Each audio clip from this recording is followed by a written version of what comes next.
And action tonight on The Sweat. What you may not know could kill you. Good evening. Alongside my co-anchor, Jessie Coffield, I'm Kent Brockman. I don't know what just happened. And look who's back from his 7th vacation in the last 2 months. Reed Fowler. Yeah, Reed T. It's good to see you again. And he's joined by his DK Live companion, Steve Buchanan. And Ian Hartitz from the Action Network is here as well. Oh, Reed, looking nice and tan there, buddy. Yeah, it's just the lighting. It's not a tan. It's just really good lighting. So. Oh, wow. Nice. Yeah. Got a nice little studio there in Production your apartment. secret there. Do tell, Reed. Well, in case you forgot, buddy, we peeped the waiver wire on Tuesdays, aiming to help season-long players. So let's see how you do here. Tough week at wide receiver. The Vikings, Texans, Broncos, and Ravens are on bye. So who should people look for if they need help out wide? Yeah, I mean, if you're not going with your boy Chris Hogan, I'm just kidding. He's terrible. Yeah, don't do that. Marquez Valdez-Scantling. We've talked about him quite a bit. You know, we talked about Green Bay receivers with Geronimo Allison obviously being hurt, looking to be injured for a few weeks, if not for longer, getting a checkout on his hip or his groin. You have a guy now who's 40% owned in most leagues, and now he has 2 100-yard games in the last 3. And he's got 5.5 or 5.6 targets over those last 3 games. Now, Miami's been pretty good against opposing receivers, and I'm sure Ian will throw those Xavier and Howard numbers at us because they're really good for number ones. Devontae Adams obviously will get him, so Scantling might get that increase in targets. If he gets up to that 6 to 8 targets, we've seen what a wide receiver 2 with Rodgers can do. So I do like this matchup. I think he's a must-add in season-long. Tough matchup, but again, at Lambeau Field, I like that. So Scantling would be my add for receiver. Ian, Reed seems to think you have some numbers to throw at us. Go ahead, buddy. I did. Reed and I are on the same page here. I like it. I mean, look, MVS, like you said, 200-plus yard games last 3 weeks. This is 6'4" receiver with serious deep speed. I mean, we just haven't seen these type of athletes playing with Aaron Rodgers in recent years. So Geronimo Allison finally out of the picture. We have at least some clarity in these wide receiver sets. But, yeah, tough matchup against Miami, kind of looking at it from a macro view. But once you get a little deeper, Xavier Howard, their best cornerback, should be spending most of his day on Devontae Adams. We got Micah Fitzpatrick on Randall Cobb in the slot. That gives us Bobby McCain, a.k.a. PFF's number 86 overall cornerback on Marquez Valdez-Scantling. Great matchup. Love the chance for a big play. Give me all the MVS. Steve, hypothetically speaking here, come on. If I'm watching at home, need some wide receiver help, I'm looking to you right now. Your answer is what? I mean, these guys want to go for somebody who's in a potentially tough matchup. How about someone who's in an easy matchup with John Ross? I mean, look, A.J. Green's expected to miss a few games here with his toe injury, so this sets up perfectly for John Ross. I mean, obviously, we have to watch what he does during practice this week. We have to make sure he's going to suit up. But, I mean, literally, it could just be him and Tyler Boyd as the primary receiver options for Andy Dalton against the Saints, everybody. The Saints are horrible. We know how horrible they are. Look, Ross hasn't done much this season, only 7 catches for 79 yards and 2 touchdowns. But realistically, without Green, he could end up being one of their top targets this week. We all know how bad the Saints are defensively. In PPR and standard leagues, they're giving up the most points to opposing receivers. So Ross is a lock for me off the waiver wire here. Guys, Cordero Patterson with 11 carries for 61 yards and a touchdown last week for the Pats. This wide receiver is hardly owned. Yeah. But is he somebody people should consider grabbing at if he has running back eligibility in your league? And if not, who's the best option here, Steve? It's nice. I mean, Patterson sounds like a sexy pick, but I mean, realistically, if Sony Michel comes back, what role is Patterson really going to have? If James White is out there and Michel's out there, there's really no spot for Patterson there to really get any work. Instead, I like Mike Davis. I mean, we look at Chris Carson. He's dealing with a number of injuries right now, and it doesn't look like he's going to end up playing this week. It's not very promising. He's going to suit up against the Rams. So Davis would be next in line to take those carries. And we've seen what he's done already in that role this season when he's the lead back. Back in week 4, he led all carries, had 31.4 DK fantasy points, 101 rushing yards on just 21 carries and 2 touchdowns. This isn't the best matchup like it was against the Cardinals there, against the Rams defense, but still, he's an option you can plug in this week for sure. Ian, if he's got running back eligibility, is he somebody that people might consider picking up?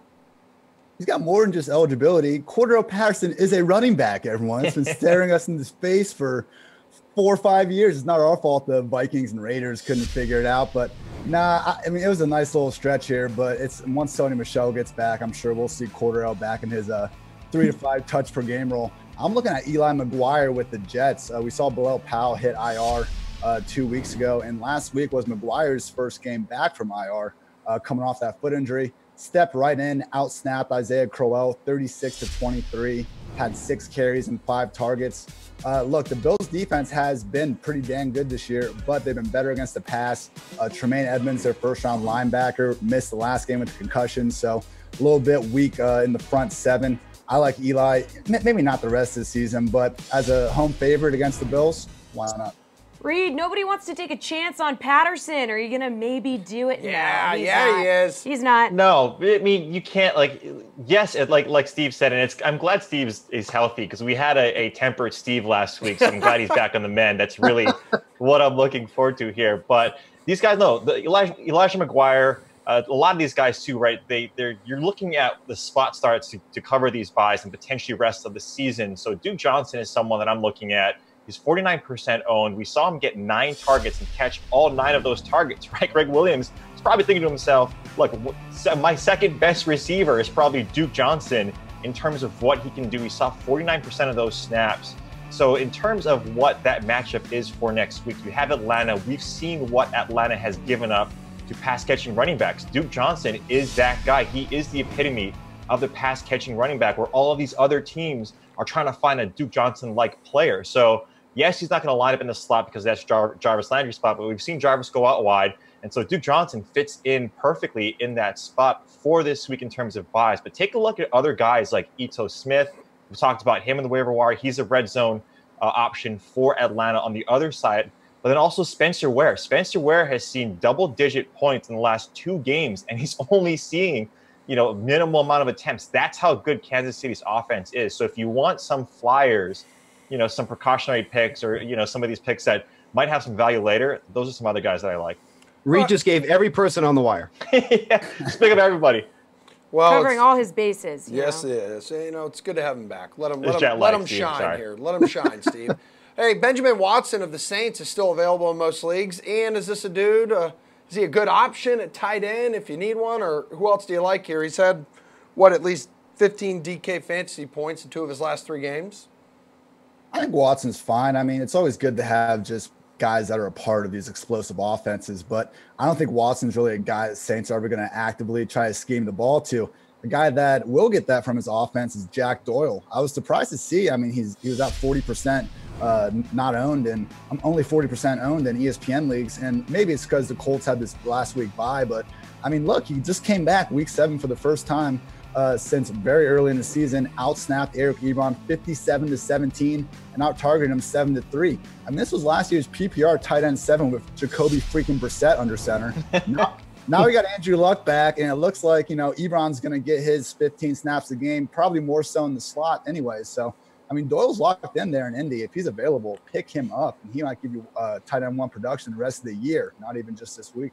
Reed, I'll go to you next because last week we were talking a little bit off air, and you were considering scooping up a Jack Doyle.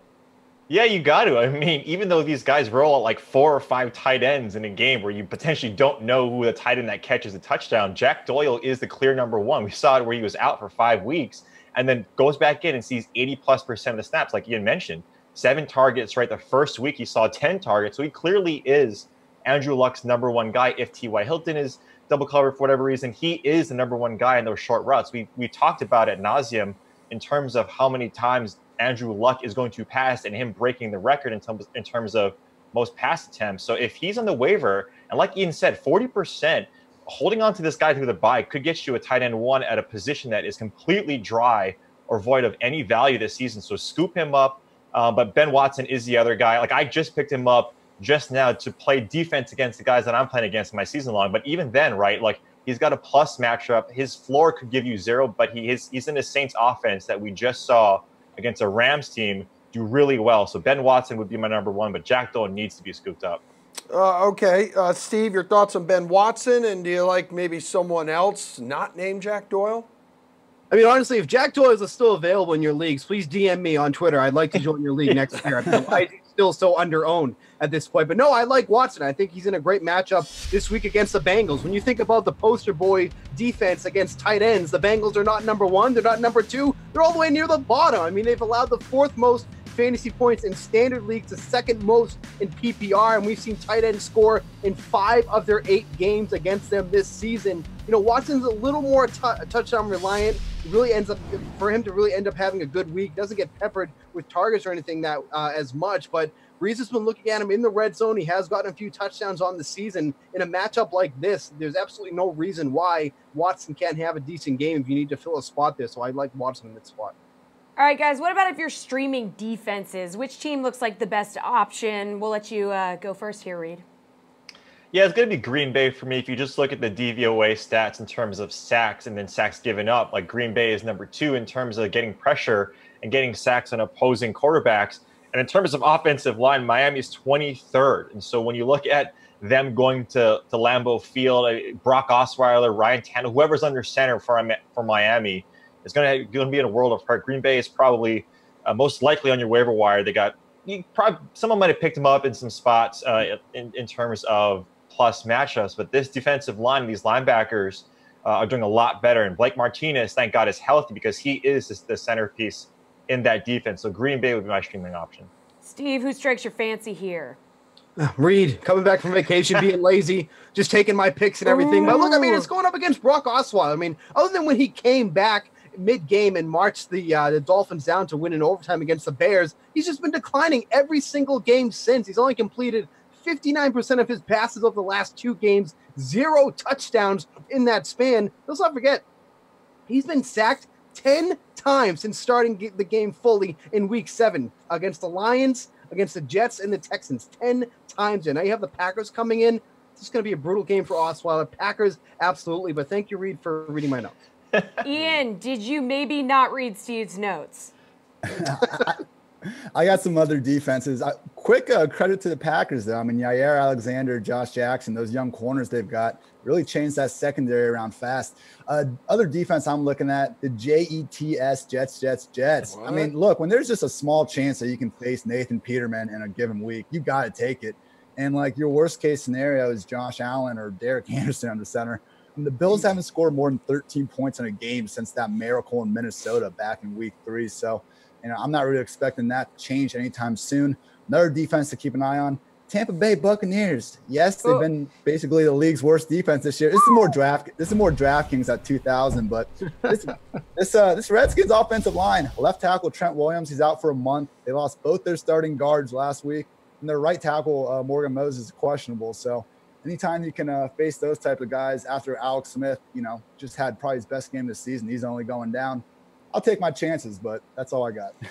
All right, lots to get to with you 3 coming up. Some Chaser Fade and Price Check. But first, it's Splurge or Save in the NBA after this. Tyler Sullivan here with your DraftKings Fantasy Flash. X may mark the Big Easy as the latest landing spot for Dez Bryant. According to reports, the free agent wideout is set to travel down to New Orleans for a workout with the Saints on Tuesday. This is the closest that Bryant has seemingly come to finding a new NFL home since he and the Cowboys departed ways this offseason.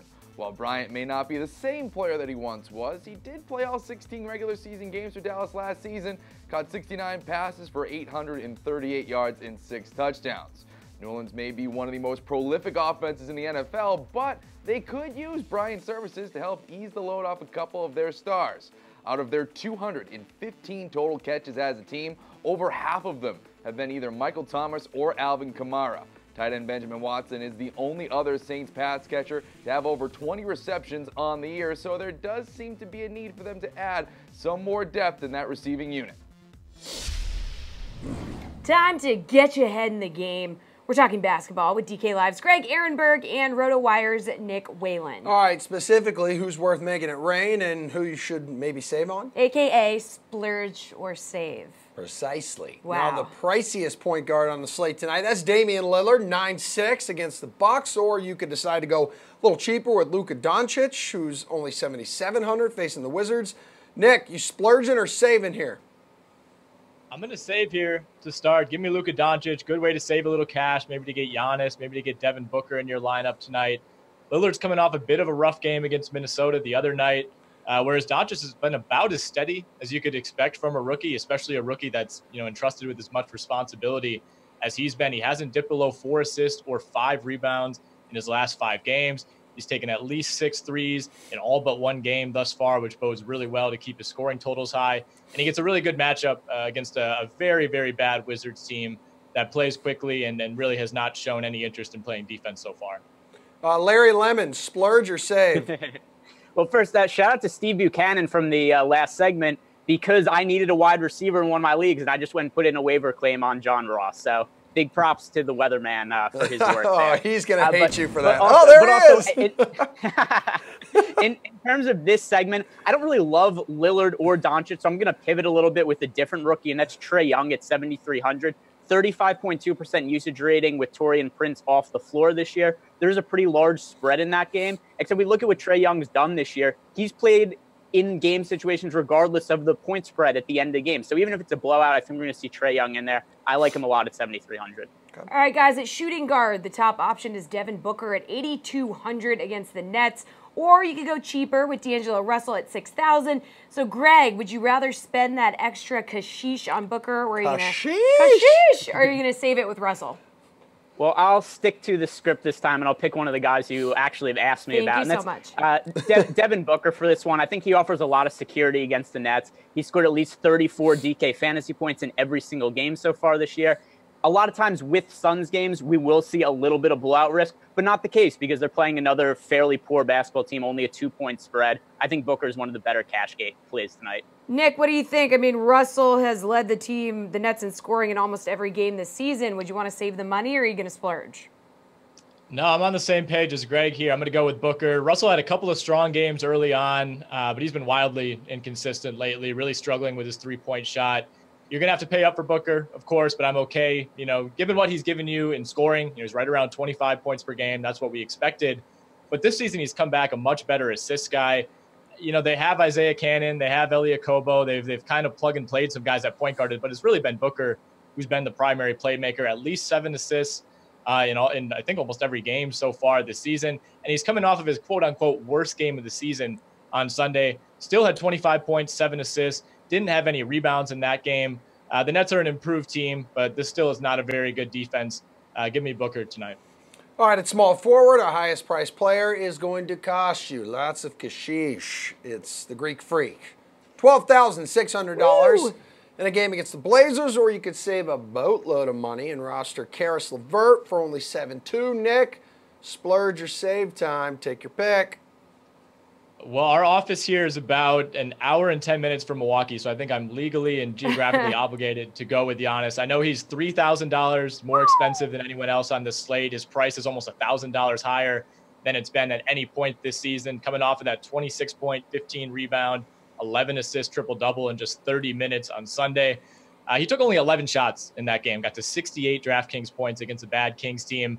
And, it sounds strange to say this as a lifelong Bucks fan and someone who's followed this team for a while, but the key for them right now when it comes to fantasy is keeping games close. They've been in so many blowout situations so far this season against bad teams in the East and the West. So the only times that Giannis has failed to hit at least 55 DraftKings points this season have been games where he's played 19 and 23 minutes respectively. So if he gets the minutes, 30, 35, and anything above that is great. He's virtually a lock, to get you over 55 DraftKings points. And, I think the Bucks right now are a better team than the Blazers, but the Blazers are good enough that they'll be able to keep this one close and, kind of force the Bucks' hand into playing Giannis a full workload. All right, Greg, we're looking at a $5,400 difference here, 21-point difference in fantasy points per game. Who are you going with? Yeah, so here's where I have to disagree with Nick, because what he said was 55 fantasy points is a pretty safe expected output for Giannis, but that's just not enough for the salary he costs. And if you look at only 4 games on the slate, there isn't really a ton of salary. That's a lot of kashish to play for his for the kind of production we need from him. And I just don't think there's enough value to get up there. I'm just a common man. I don't have $12,600 to spend on my lineup on Giannis, so I'm going to have to go elsewhere. Well, Nick is not the common man. apparently. Yeah. And besides Giannis, the highest priced player at power forward is Harrison Barnes. He's $5,500 against the Blazers, or you could go cheaper with Jeff Green. He's only $4,000 against the Mavs. So, Greg, are you going to splurge or save on power forward? Yeah, so I've already made the case against Giannis. I just don't think there's enough value to go all the way up to him tonight. In terms of the cheap guys that we've thrown out there, I do like Harrison Barnes in this spot. He's a little bit cheaper than he was last year. He hasn't shot particularly well to start the year, only 35% from the field. If we look at his career shooting numbers, that has to come up. There's no way he's just going to keep shooting 35%. He's somebody who averaged a little under 30 DK fantasy points per game last year. So just expecting that positive regression, I think there's a little bit of value baked in there. All right, Nick, what are you going to do here? Are you going to splurge or save? I mean, if it counts as a splurge to spend $5,500 on Harrison Barnes, I guess that's where I'm going. I don't love either of these guys. I mean, like Greg said, Barnes has struggled so far. Obviously, those numbers will come up eventually, as he kind of shakes off the rust. Green is coming off a nice game on Sunday, so I do, kind of see the appeal there at 14 and 9 at a couple blocks. But one, that came against the New York Knicks, and two, Otto Porter was out of the lineup. He's back tonight, so we'll see if Green, has that same ceiling this time around. My guess is probably not. Barnes certainly not a flashy option by any means, really struggling from the floor, as we said, but he's a guy that no matter what, even if he's not making them, he's going to get shots up. He's taken at least 13 field goals in every game. So, for $5,500, I'm willing to gamble that maybe this is the night that shooting stroke starts to come back a little bit. All right, DeAndre Jordan's the priciest center this evening, $7,900 against the Wizards, or you could go lower with Dwight Howard for just north of $6K. So, Nick, who you feel confident rostering? Dwight Howard, absolutely. I think, judging from our office here, I think I'm the last person remaining who still supports Dwight Howard. For $6,100, you sign me up tonight. DeAndre Jordan right now is basically just offering rebounds. He's not blocking shots at a great rate. He scored in single digits in 3 of his last 4, really not getting a ton of looks around the rim. Not that Dwight Howard is on pace to win the scoring title by any means, but he did have 20 points in 23 minutes in his debut, had a double-double against the Knicks the other night. I think for an $1,800 difference in price, I'm willing to roll with Howard. Hope maybe he, in his third game now gets up closer to 34, 35 minutes. I think the Wizards are going to do all they can to keep Jan Mahinmi off the court. Greg, are you willing to roll with Howard as well? Yeah, D12 for me. If you look at the Wizards' struggles to start the year, a lot of chemistry problems, and they've brought in Dwight Howard to solve the issue, which I'm sure that's going to work out well for them. Fire with fire. Yeah. In terms of just tonight's slate, I do like Dwight Howard. If we look at him from last year, he was somebody who was pretty regularly priced around the 9,000 range. And I think that historical pricing is a really good way to find value in DFS. He's 6,100 tonight. So if we look at what he did last year, we just have to expect that price tag is going to come up. The playing time's been going up for him, only 23 in his first game, 30 in the last game. So getting caught up to speed with the Wizards. I think we've seen 30-plus minutes and score like 35 to 40 fantasy points. All right, thanks, guys. We appreciate it, as always. And we'll be back in just a minute with our NFL panel right after Pat Mayo updates you on the best waiver wire options at running back. The actual rankings for waiver wire pickups in Week 10. If we go to the very top, turns out all you needed to get Hugh Johnson and Todd Haley out of the picture, and Duke Johnson's good again. Yeah, all those snaps that he was playing finally filtered into fantasy points. He's number 1. Mike Davis, because of that injury, and we saw the role that he can play if there is no Carson. He played a massive percent of the snap share this week. It was kind of crazy. Like, that's what you would expect. And I mean, Penny got worked in a little bit. But it was the Mike Davis show on the ground and through the air all throughout the last 3 quarters of the Seattle game. He played 73% of the snaps this week. Elijah McGuire, Wendell Smallwood, Jalen Richard, Royce Freeman, Josh Adams, Derrick Henry, Jamal Williams, Spencer Ware are all the guys that are up there. You have your handcuffed here with the Wares, the Geos, the Malcolm Browns, Ito Smith, Chase Edmonds. If you need to go do it, it depends on your team needs. I suppose if you need a running back, you can go take the guys near the top. If you need someone to plug and play. If not, I actually kind of prefer the handcuff. So what do you make of Duke Johnson here, Ben? Is this something that we're going to see moving forward for the rest of the season if they get in bad game scripts that, hey, Duke Johnson's going to play 55% of the snaps and he's actually going to get 9 targets a game, which we wanted from Duke all along. Now it's happening. Or do you think this is a 1-week blip? No, I think it's here to stay. I mean, he had been playing decent snaps. The targets weren't there. It's the first game after the regime change. And this is what they should have been doing the entire time. I was on Duke Johnson throughout the year, hadn't been working. It was good to see him involved. I think he stays involved. Obviously, in the short term, they have Atlanta next week. you couldn't ask for a better matchup there. They've just been horrendous all year across the board. But yeah, I expect, when they're positive game script, Chubb to get, he's going to get the carries, of course. But if they fall behind, Duke is going to be the guy. And even in, pretty standard games, he's definitely going to get some targets. So as it pertains to Nick Chubb, I described him on yesterday's Sunday morning show that I do live every Sunday, 10 a.m. Eastern time. Same format here on the DraftKings YouTube channel. We do the viewer chat. We do the breakdown of the games. But I described Nick Chubb as basically discount Adrian Peterson as it pertained to DraftKings. They do exactly the same thing. It's just one of them is Adrian Peterson and the other one's Nick Chubb. So Nick Chubb gets a discount. Yeah, it's true. I mean, they're touchdown dependent, not going to give you much in the passing game. The volume is there, though. Chubb, another 22 carries yesterday.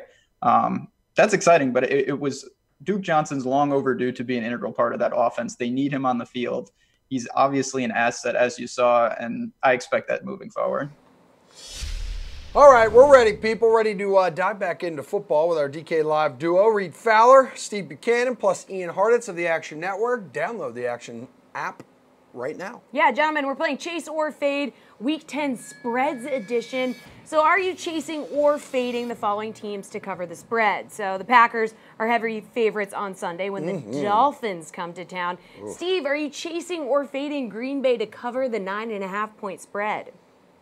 I mean, how can you not chase the Packers here? I mean, we mentioned earlier how bad Brock Osweiler has been since that overtime win against the Bears. I mean, since that game, he's passed for 239 yards, 241 yards, and 139 yards with 2 touchdowns in that span. I just can't see a scenario where the Dolphins are really competitive in this game against Aaron Rodgers and the Packers. I mean, if the Packers don't cover here, then this just going to, I don't know, Las Vegas is going to implode or something. I don't know what's going to happen here, but this is just such a smash spot for the Packers. I know the Dolphins can be good defensively in some spots, but Aaron Rodgers and company gets it done here. I love this spot for the Packers. Have to like them here. Reed, do you agree with Steve? You just got to go with this? Yeah, like all the stuff we talked about, right? I mean, what does potentially scare you off of this number, that 9.5? Yeah, 50.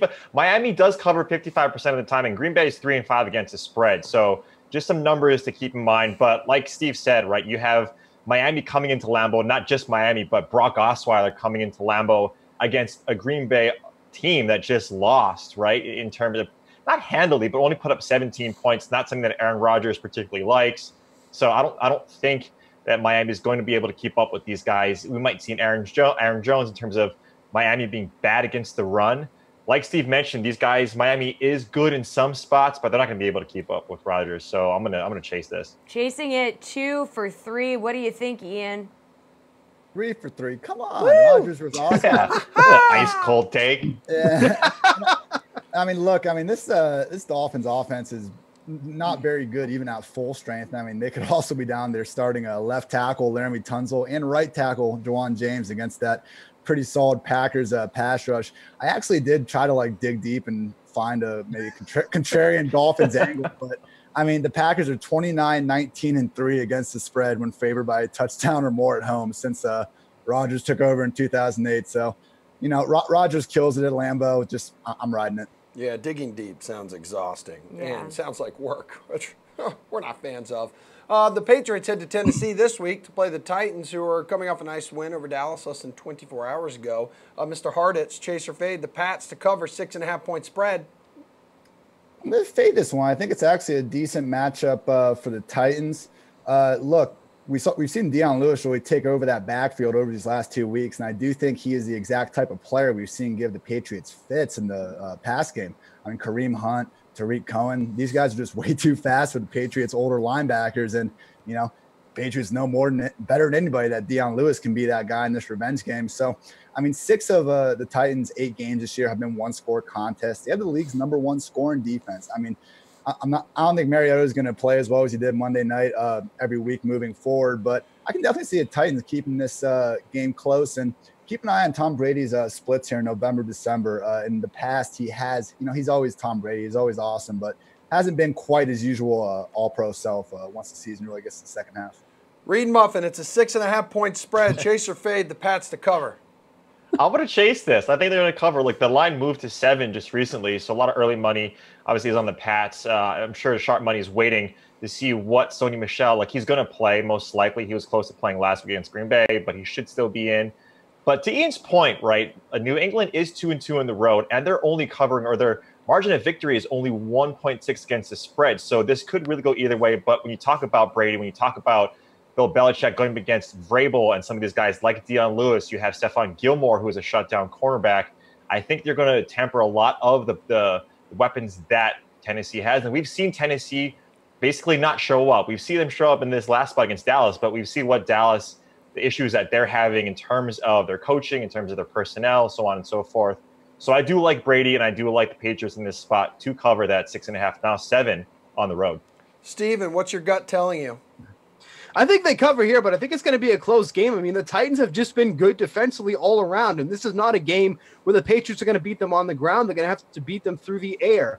Now, in a regular scenario, you'd think that, the Titans are really good against opposing tight ends, so canceling out Rob Gronkowski could be an issue. Rob Gronkowski has done nothing this season, even when he's been on the field. And now the emergence of Josh Gordon, I feel like this just makes the Patriots such a deep threat team that you just can't ignore that. You have Edelman in the slot now, Gordon down the field. Even without Gronkowski, this is just an offense that is just absolutely clicking on all cylinders right now. I think they get it done, but it's just going to be a lot closer than I think people are going to be. But like Reed mentioned, the line's already moved up half a point already from 6.5 to 7, so that sharp money is already coming in on the Patriots. Yeah, tight ends in general have sort of done nothing this season. Not a fantastic year. Not great. Unless you're Zach Ertz. All right, guys, the Rams are coming off their first loss of the season, but they're still 10-point favorites over the Seahawks, 10-point favorites. So, Reed, chase or fade, the Rams cover? I'm going to fade this. I think 10 is too much. I see it. Look at Seattle, right? The last time they played, it was 31-33, and obviously in Seattle, so you have that 12th man, which is something that a lot of teams and a lot of sharp money does think about, because it does make a difference in terms of play calling. But Seattle is 4-3-1 against the spread. The margin of victory at 4 and plus 5.2. And why we're seeing that is we're seeing the touchdown rate close to what Watson was doing last year from Russell Wilson, and that defense really starting to show up. So they're becoming close in the games. They're able to put up points too in these shootouts.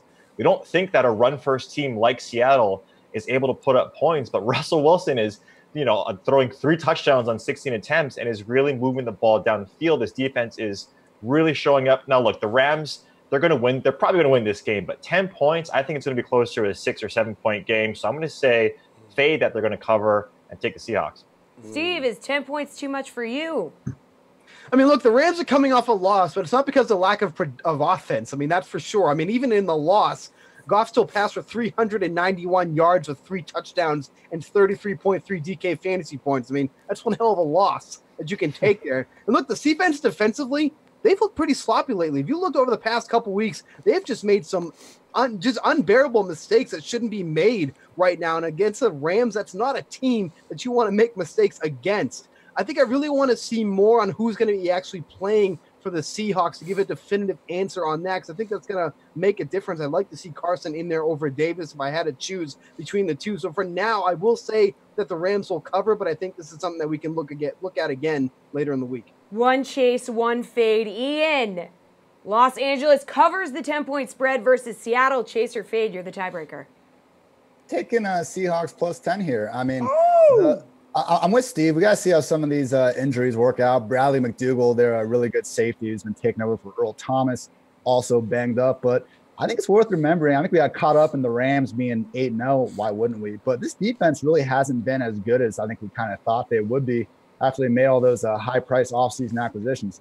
Not all their fault. Aqib Talib got hurt. He's been on IR since week 3. Marcus Peters was banged up that same game. But I mean, they've only won 1 of their last 6 games by over 10 points. They really haven't just been dominating teams to smithereens. They've been in a bunch of shootouts. Really haven't been able to stop number 1 receivers. So, I mean, they got enough talent on the D-line to make enough happen and kind of win these games. But like Reed said, 33-31 last time, pretty close game. And this Seahawks, their whole offense, I'm just impressed with. Offensive line's playing well, giving them at least a chance to control the game. And I think Russell Wilson can keep them close. So Rams to win, Seahawks to cover.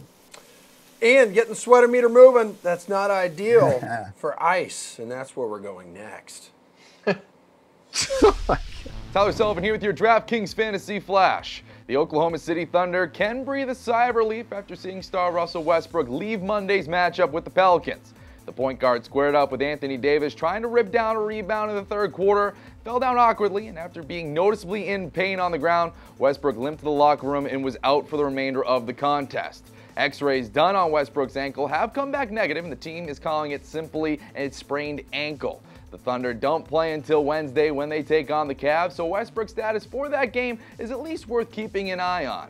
If he doesn't go, that will naturally increase the value of Paul George and Dennis Schroeder for DFS. Westbrook missed the Thunder's first 2 games of the season after having arthroscopic knee surgery in September. And entering Monday's matchup with New Orleans, he's averaging around 25 points, 8.5 rebounds, and almost 9 assists per game. He's also currently 8th in the NBA with 51.3 DK points per game. All right, ice, ice, baby. We're ready to talk puck with our guy Neil Parker of RotoWire. Help us decide between the top 2 options at the following positions. You look good tonight, my man. Oh, Cheers. Right.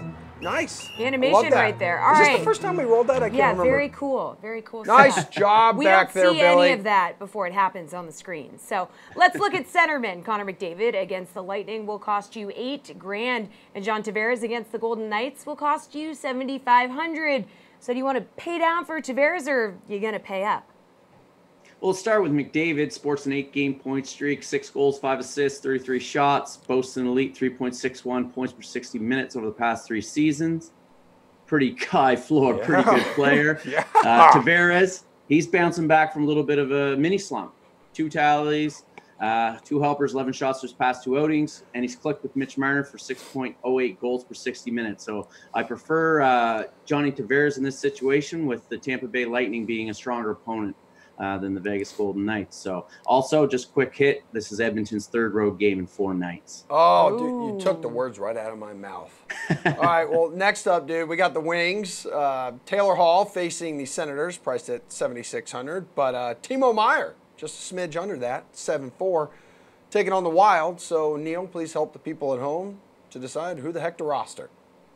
Well, I definitely have all kinds of love for the former Halifax Moosehead Timo Meier, but I'm going back to Taylor Hall. We talked about him yesterday. He picked up an assist last night, 4 shots in Monday's game. So he's still eyeballing that statistical correction. You got it. It was unsustainably low, 5.0 shooting percentage. It's a cushy matchup with Ottawa. The Sens have lost 6 of their past 7 games while allowing 34 goals. And they also have a little bit of off-ice distraction after the leaked Uber video. So just a little, here's a pro tip. Be careful what you say in your Uber next time. Yeah. Gotta be careful. Dude, there is a reason There's yours cameras truly has a 5-star rating. Just throwing that out there. I would like to see that 5-star rating. I can pull it. Actually, people do care. Okay, all right. Moving on to defensemen. Sorry, relax. I'm getting Brent a little Burns defensive. is 7,000 against the Wild. Just under him is Morgan Riley at 6,700. So he's facing the Golden Knights. Who do you like tonight, Neil? Going with Brent Burns. Morgan Riley having the breakout offensive campaign, but it's Burns who's up his production of late. 15 points, 32 shots, 10 block shots to his past 10 games. Additionally, and if I'm going to go with the Toronto defenseman, I'm going way down the board to Jake Gardiner. His salary is down to $3,700 despite owning a 19th ranked 1.67 points per 60 minutes dating back to last season. So, you know, Riley had the 2 goals Saturday night. I think he has a slower night tonight. All right, for goalies, we have Frederick Anderson here, facing the Golden Knights, 8,400. And John Gibson, if he plays, I don't think we know yet 100%. He's going to be clashing with the last place Kings for 8,300. Which dude do you prefer? I'm going with Freddie Anderson. First, Kings, brand new head coach. So that's always an interesting motivation for a team that's struggling. So I could see a bounce back, especially with the veterans they've got in that dressing room. So Freddie Anderson, he's been fantastic in November the past 2 years, and he kickstarted this November with the shutout over the Penguins on Saturday, currently sporting a .924 save percentage, and he's allowed 2 goals or fewer in each of his past 5 starts. The Golden Knights, they enter with just 1.81 goals per 60 minutes at 5-on-5, so they're struggling to generate offense and score goals. Finally, Neil, who is your slate-approved pick, the guy you absolutely must have on your roster tonight? I'm going with value here, JT Miller at just 4,400. It's rare to find a winger skating in a top offensive role at this price range. He's clicked with line mates Steven Stamkos, Nikita Kucherov for an elite 5.93 goals per 60 minutes, and they drive possession with a 56.7 Corsi for percentage at 5-on-5 dating back to last season. JT Miller, 4,400. Might be a popular play, though. As I mentioned off the top, Edmonton also third road game in 4 nights. So it should be good night for the Bolts, top line. Neil Parker of RotoWire, it's been a pleasure, as it always is. We'll bring back our NBA panel in just a moment, right after Pat Mayo dishes on the best waiver wire options at wide receiver. Okay, if it was you and all these guys were available, and I know they're not available in everyone's league, but I have to go with some sort of standard, and it's less than 60% of leagues, that Marquez Valdes-Scantling would be number 1 here. I feel like just tying yourself to Rodgers is a good idea. Like I initially had Christian Kirk at number 1. I started thinking about it. Like I feel like Rosen may have turned a corner in that 49ers game. He looked really good in the second half, but it was also against the 49ers. So it's like, yeah, I don't know about this, but he's going to be involved. But I'd rather have my receiver catching balls, even in a more cluttered situation like Valdes-Scantling than Christian Kirk, who's getting like 6, 7, 8 targets a game, but he's not catching the ball because it's Josh Rosen throwing him the ball. However, it seems like even if Geronimo Allison comes back, Valdes-Scantling has kind of carved out a niche for himself in this offense. Yeah, I think even when Allison comes back, you're going to see, I mean, last night MVS was really good. Showed some skills, made a couple of really nice catches. And like you said, the quarterback situation is just the difference. Rosen's I think, besides Josh Allen, who's obviously the best of these bunch, Rosen looks like the second guy, and he's just, somewhat effective. It's still, you have David Johnson, you have Fitz, you have Kirk, who's going to be involved, but I still think the ceiling's somewhat capped, whereas MVS, even if everyone is healthy on the Packers, he's going to get some looks. And obviously, if something happens to Adams or if Cobb is hobbled again, he's ready to step up, and then he becomes, a top-tier play. And that's really the whole thing, and you can't say that about anyone else on this list. Like, even if Keenan Allen went down, for example, I don't know how much the role of Tyrell Williams would change. No, he's another one of those guys, kind of like, I think he's certainly better than John Ross, but he does what he does, and he's not just going to be able to transform to take the place of someone like Keenan Allen if he went down. Yeah, I'm still in on Kiki. I think that he's going to be better than Demaryius Thomas the rest of the season. I like him playing out of the slot. I think that his speed really gives him an advantage. He seems to have a rapport with Deshaun Watson already. It was funny that, I was really anti-DT yesterday. He just comes out first drive. It was like they were specifically just like, listen, we're going to get you your numbers. We're going to try to win this game. You can have your revenge on Denver, and then we're just going to throw to Hopkins the rest of the time. Yeah, it was not a good start. The afternoon slate, before I blinked, I had the Broncos defense. I had no Demaryius. It was an ugly start there, but he's still, and we saw later in that game, he's going to be integrating into the offense for a little while. I'm with you. I think Kiki has a good role carved out. Obviously, Fuller's not walking through that door. Hopkins is always going to be the dude, but he's certainly in a PPR setting can give you some dividends. The people demand more basketball talk, and here we are, delivering once again. Hello to DK Live's Greg the Lemon Ehrenberg and Nick Whalen, hailing from RotoWire. Tears of Joy is the reason we have you two here. Need your help choosing between the best options from tonight's DK Tiers contest. All right, the top tier is where it is at. It is point guard heavy.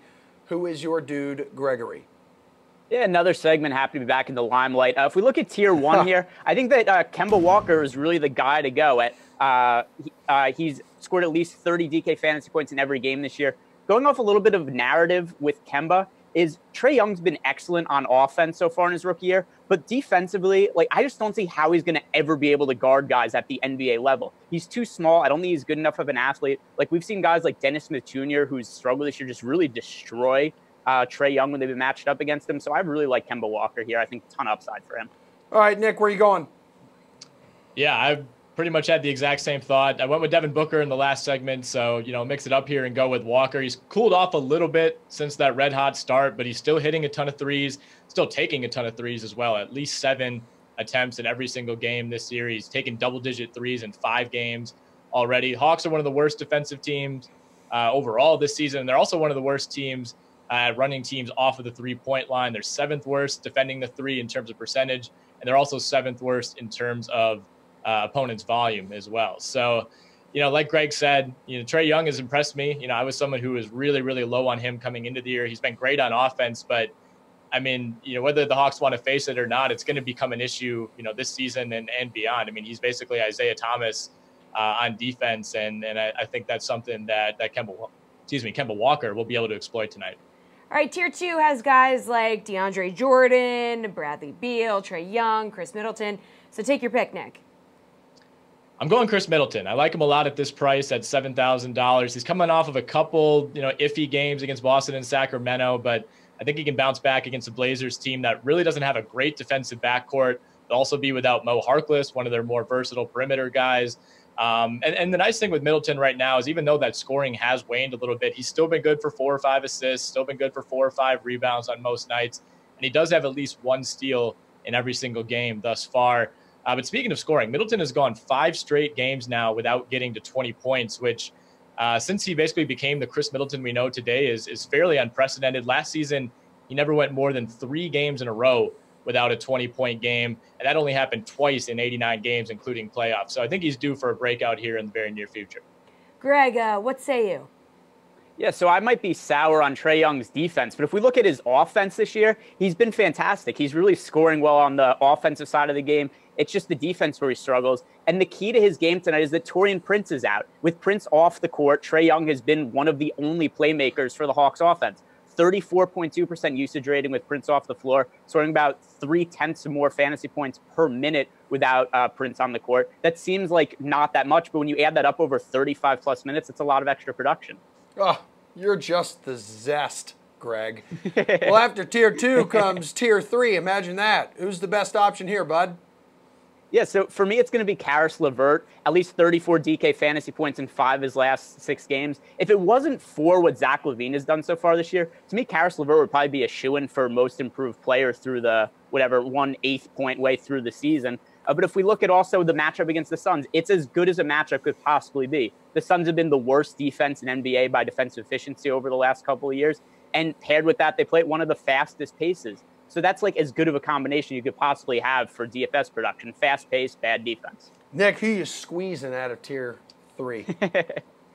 I also liked Eric Bledsoe, but I'll go with LeVert as well. Better matchup certainly than Bledsoe going up against Bledsoe's former team in the Phoenix Suns tonight. LeVert's taken a ton of shots, already has 6 20-point games on the season, which, as I just detailed, is more than Chris Middleton has. He's also doing it on defense, not going to block any shots, obviously, as a shooting guard, but he had 4 steals against Philly on Sunday, has at least 2 steals in each of his last 4 games. And the Suns have the highest turnover rate in the league by far right now. We already talked about how bad they are defensively. I think this is a great opportunity for Karis LeVert. Nick, we made Greg eat a lemon on the air last night in case you were wondering what we I was going to say. Yeah, you're like, why are these guys so obsessed with citrus? Like, this is weird. Yeah. All these lime and lemon Greg puns. ate a lemon. So moving on. Check out the Sweats. Well, thank you for keeping me updated. You're welcome. Check out the Sweats Twitter feed, by the way. You can watch that. Okay, all right. Thanks, how about Nick. a guy the people watching need to play from those final 3 tiers, Nick? I'm going to go with DeAndre Bembry, a guy who really has kind of been lost in the shuffle through his, early going of his NBA career, but he's at 4,300 tonight. No Taurean Prince for the Hawks, as Greg alluded to earlier. Kevin Huerter's going to get the start in Prince's place. But to me, Huerter's kind of just a 3-point specialist right now, a guy I like a lot long-term, but hasn't looked super comfortable thus far. So Bembry is my guy, already playing 22-plus minutes on most nights. And I think tonight with no Taurean Prince, he could be, closer to 30 and maybe even more than that. Greg, who you taking in those final 3 tiers? Yeah, so for me, it's Jared Allen in Tier 5. Another rookie who's really struggled on the defensive end of the floor is DeAndre Ayton. He's been excellent on offense. He struggles on defense. And Allen is kind of a player who I think maybe I'm just higher on him than everybody else in the world because every single slate to me, I feel like he's like a tier too low. I feel like he's like $500 to $600 too cheap. He scores 25-plus DK points almost every single game. He's got an afro. I had an afro when I was in middle school, so I don't see what there is not to love about him. I can see that. Make sure you tweet that out to your followers on Twitter, please. You two have a wonderful night. We have a quarterback edition of NFL Price Check coming up next. Carolyn Azek in with your DraftKings Fantasy Flash. Bengals wide receiver A.J. Green will not need surgery on his injured toe, but unfortunately for Green owners out there, he will be out at least 2 games before doctors reevaluate his foot. The receiver is in the midst of another excellent season, catching 45 passes for 687 yards and 6 touchdowns through 8 games. Entering Week 10, this is a critical time of the fantasy season for him to be out. So who can help you while you try to make your fantasy playoffs? Tyler Boyd and John Ross are the top 2 options to fill in for Green. Boyd has already put together a fantastic year as the Bengals' second option. He leads the team in receptions with 49 and has found the end zone 5 times. John Ross will likely see the biggest role increase with Green sidelined. He only has 7 receptions on the year, but 2 of them have gone for touchdowns. Boyd can be rostered on the Week 10 slate for $7,500. Ross comes in at $3,900, and either are excellent waiver wire options if available. All right, I know what you're thinking. I totally agree. Let's go ahead and finish this show on a strong and high note. I could be here all night. Yeah, you and me both, sister, but we're not going to be. Reed Fowler, Steve Buchanan, Ian Harditz, 3 guys who would just love to do this show forever. How are you? Yeah, great. Good. No, I just have to mention one thing. Go ahead, bud. This is not a knock at all. Jesse, I feel like your dress makes you look like the goddess of the wind or something with your arms. Oh, wow. Thank you so much. You're actually, I blacked out after you said goddess. That's the only thing I got from that. So thank you. All right, calm down. It was a compliment, but don't take it too far. Okay. I mean, I always take everything way too far. Take it away, guys. Go ahead. We're price checking, quarterbacks only. So are the following guys priced right for Week 10? Patrick Mahomes, his price has gone up 5 straight weeks, and we all know why. He's all the way up to $7,200 when he faces the Cardinals. Is he worth the dough this week, Ian? And is this a rhetorical question? Worth every penny. I mean, look, the only quarterback in NFL history with more fantasy points than Mahomes in weeks 1 through 9 was Tom Brady in 2007. I mean, it's just this Chiefs offense is so explosive at every single position. We've seen it every single week, week in and week out. And I mean, even these games where they're blowing out the Bengals 45-10, we're just seeing Mahomes put up ridiculous stats in 3 quarters instead of 4. So he's really been, independent of game flow and matchups this season. And I'm going to keep riding it out. So I thank DraftKings for increasing the price, and hopefully that keeps the ownership off. Steve, he's been fantasy gold. Is he worth that cash? I mean, the upside with Mahomes is just so high that it's hard to fade him on any given week. I mean, you could point to the fact that Mahomes is utilized so much because the Chiefs don't really win any games decisively because of how many points that they put up. But like Ian just said, when they won 45-10 over the Bengals, he had 36.8 DK fantasy points. They were just pouring it on just to make a statement in the league. I mean, you would think that the Cardinals could at least put up some points in this game because it's the Chiefs and they just don't defend the ball. They just win it by offense. So you would think that Mahomes is still going to get plenty of usage in this game. I mean, the price keeps going up, but kind of, going back to a baseball reference, just because the price is high, Max Scherzer is still Max Scherzer, whether he's 12,000 or 15,000, just a guy that gets it done. So Mahomes is kind of in the same company there. Oh, I totally get it now. Reed, is Pat Mahomes still Pat Mahomes, no matter his price tag? Always a peanut gallery with Emerson. Yeah, he is. These guys are right. I mean, Patrick Mahomes is pretty much a lock when you look at guys like Todd Gurley, Mike Thomas, some of these guys that we have in other positions. Patrick Mahomes, over the last 3 games, is averaging 5.5x his price.